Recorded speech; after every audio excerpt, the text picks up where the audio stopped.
L'aventure du Grand Paris, c'est avant tout une aventure humaine pour les habitants, pour avoir une ville respirable, moins polluée et que la densité soit plus agréable pour chacun d'entre nous, notamment au niveau du logement. Je pense que là, il y a vraiment quelque chose d'important à faire pour les habitants et que chacun soit chez lui dans ce Grand Paris dense.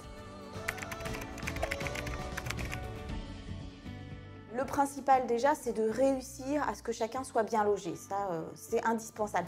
Ensuite, il y a l'enjeu des mobilités. Il faut absolument que chacun trouve à côté de chez lui les moyens de pouvoir avoir la plupart des services. Mais il faut aussi pouvoir se déplacer pour aller à son travail. Il faut aussi avoir un accès à la nature. Cette métropole, elle doit s'appuyer sur ses ressources et sur son territoire. Il faut absolument qu'on revalorise tout ce qui vient d'une production locale.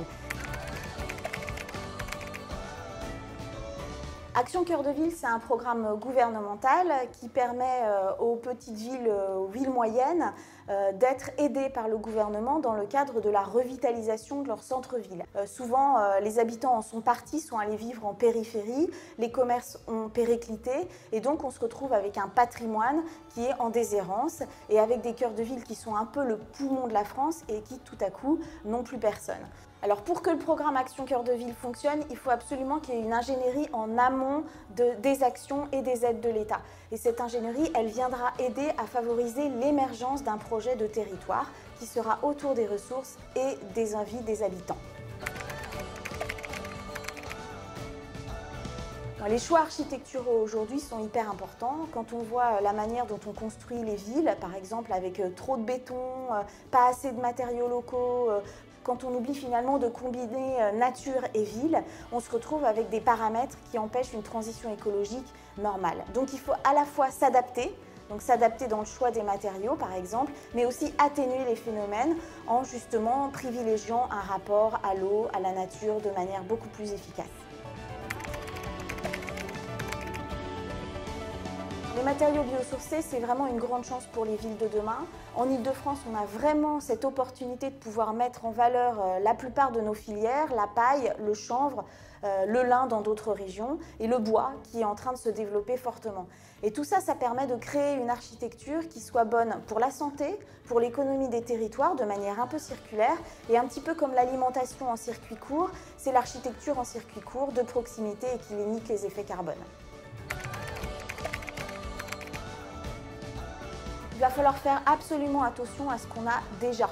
Donc il faut considérer l'existant. Pourquoi? Parce qu'on a 75% des déchets qui viennent en Île-de-France du bâtiment et des infrastructures. Donc on ne peut plus se permettre de démolir et de reconstruire ad vitam aeternam. Il faut absolument faire ce qu'on appelle de la réhabilitation créative, c'est-à-dire reconcevoir à partir des bâtiments déjà existants, quitte parfois à réutiliser simplement la structure d'un bâtiment.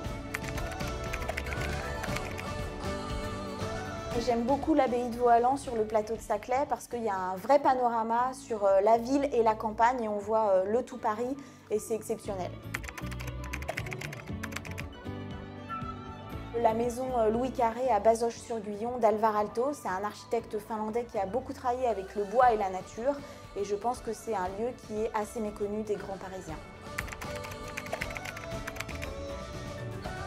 C'est sûrement pas les grands gestes architecturaux du XXe siècle. C'est une métropole qui regarde l'existant et le déjà là et qui va essayer d'être plus inclusive, qui va essayer d'être moins polluante, plus respirante et qui va faire attention à tous ses habitants, même les plus faibles. En ce moment, il y a une très belle aventure urbaine pour le Grand Paris, ce sont les quartiers de gare. C'est un challenge pour toutes les personnes qui travaillent dans ce milieu pour faire de ces quartiers de gare des villes et des centres-villes très inclusifs où chacun y trouvera sa place et où on mêlera nature et ville, mais en se préoccupant aussi du patrimoine qui existe déjà à ces endroits-là. Ça serait d'imaginer des cœurs d'îlots végétalisés pour permettre qu'il y ait moins d'îlots de chaleur et plus de fraîcheur et permettre ainsi une ventilation naturelle assurée. Deux priorités pour la ville de demain. D'une part, des logements qui soient accessibles à tous et à tous les usages. Et d'autre part, un espace public qui soit inclusif et qui permette à tout le monde de se déplacer correctement.